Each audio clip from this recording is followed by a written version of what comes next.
Hello guys! Welcome back to my YouTube channel!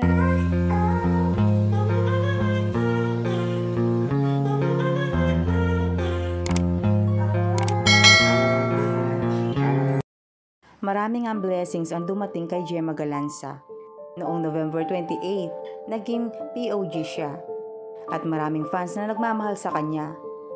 Makikita dito sa video na maraming nagbibigay sa kanya ng regalo dahil nga birthday ni Gemma Galanza.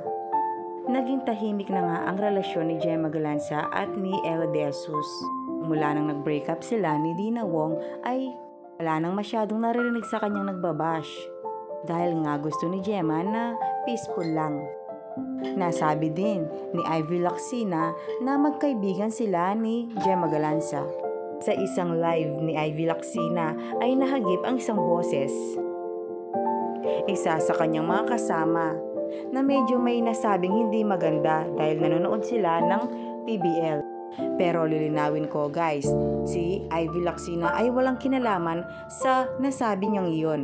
Siguradong magwa-viral ang isang live ni Ivy at bibigyan ito ng issue. At malinaw na sinagot ni Ivy Lacsina na magkaibigan sila ni Gemma Galanza. Heto ang live video ni Ivy Lacsina.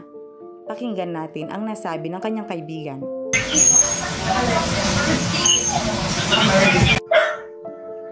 Working birthday, yung free niyo. Yan sa baba.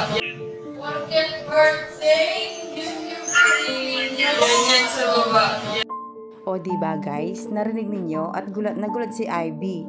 Wala siyang alam kung anong tinutukoy nila. Sana naman hindi mababash dito si Ivy Lacsina. Malinaw naman ang pagkarinig ninyo sa video. Sige, angal kayo katulad kanina.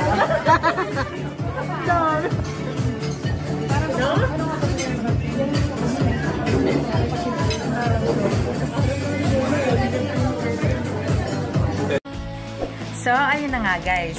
Kung nagustuhan mo ang video ito, huwag mo naman sanang kalimutang mag-like at mag-subscribe. At pakipindutin mo na din ang notification bell para lagi kang updated sa aking mga videos. Thank you! Bye!